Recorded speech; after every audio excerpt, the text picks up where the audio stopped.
Салауат күпере. Фәүзия Рәхимғолова.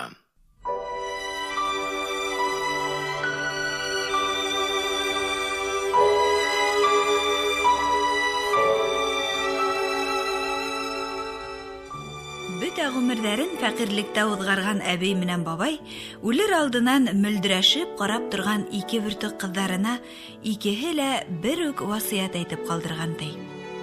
Кешеләргә игелекле булығыҙ, ғүмерегеҙҙе бушҡа уҙғармағыҙ, бәхетегеҙҙе хеҙмәттә табырһығыҙ.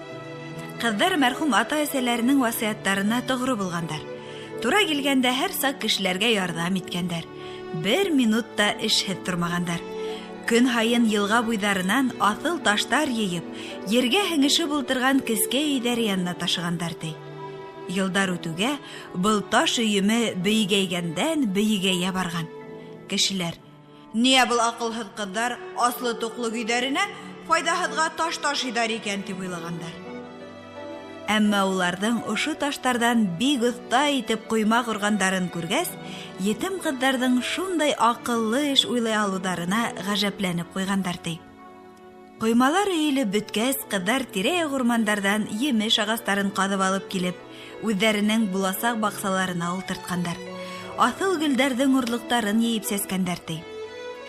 Улар шулай арыу-талыуҙы ла белмәй эшләгәндәр ҙә эшләгәндәр.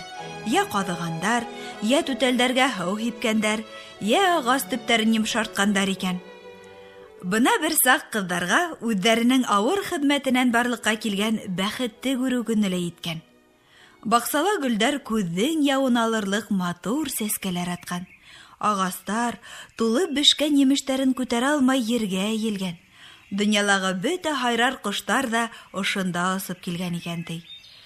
Ә инде баҡса хужалары аҡыллы һылыу ҡыҙҙар тураһында тирә-йүнгә дан таралған. Бер-бер артлы яусылар да килә башлаған ти. Тик ошо саҡта ҡыҙҙарҙың баштарына икенсе ауыр уй төшкән. Нисек итеп хеҙмәт һөйә торған яҡшы күңелле кейәү һайларға?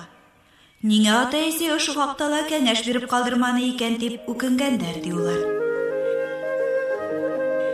Берҙән бер көндө шулай уларҙың ҡапҡа төбөнә мисәүле аттар еккән, дуғаларына ҡыңғырау таҡҡан, ялт итеп торған крандасына ике ғупшы егет ултыртҡан бер ылау килеп туҡтаған ти. Егеттәр ҡыҙҙарға сәләм биргән һәм үҙҙәренең һылыулыҡтары, яғымлылыҡтары менән шундуҡ уларҙың иғтибарын яулап алған. Тик егеттәрҙе баҡсаға алып инеү менән көтөлмәгән хәл тыуған. Гөлдәрҙең сәскәләре йомолған, ағастарҙың япраҡтары һулыған, ҡоштар һайрамаҫ булған, ҡунаҡтарҙы һыйлау өсөн алған емештәр ҙә бөрөшөп, кесерәйеп ҡалған. Ошо хәлде күргән ҡыҙҙарҙың күҙҙәре моңһоуланған, йөҙҙәре хәсрәткә күмелгән. Үпкәсел бай егеттәренә был етә ҡалған, ғәрлектәренән нишләргә белмәй, уҡ кеүек атылып баҡсанан сығып киткәндәр. Уларҙың китеүҙәре була, гөлдәрҙең сәскәләре асыла, ағастар, емештәр элекке хәленә ҡайта, ҡоштар ҙа һайрап ебәрә. Әмәлгә ҡалғандай көн һайын бай егеттәре килеп кенә тора. Баҡса уларҙың барыһында шулай насар ҡаршылай икән ти. Ә бына ҡойоп яуған ямғырлы бер көндө, ямғыр үтеүен көтөп, эштән аҙ ғына туҡтап торған арала, күршеләге ике бер туған крәҫтиән егет ҡыҙҙарҙың хәлен белергә ингән ти. Ҡыҙҙар әлбиттә уларҙы ла баҡсаға алып инә. Бына шунда тағы ла көтөлмәгән ғәжәп хәл була. Яңы ғына йомарланған гөлдәр шундуҡ сәскә ата. Бешмәй ултырған емештәр бешә. Бөтә ҡоштар ҙа бер юлы һайрап ебәрә ти. Ә ҡыҙҙарҙың йөҙҙәре шундай нур һибә, күҙҙәре шундай балҡый, егеттәрҙең йөрәгендә шундуҡ һөйөү уты ҡабына. «Миңә кәләш булаһыңмы?» тип һорағас, ике ҡыҙ ҙа ризалыҡ биргән ти. Тап ошо саҡта ғына күк йөҙөндәге болоттар ҡайҙалыр таралышып бөткән. Ә ҡояш, хеҙмәт һөйөүсе саф күңелле ике крәҫтиән егеттең ике етем ҡыҙға булған мөхәббәтен ҡотлап, уларҙың баш өҫтөнән генә дуғаланып, ал, зәңгәр, һары төҫтәге таҫмаларын һуҙған ти.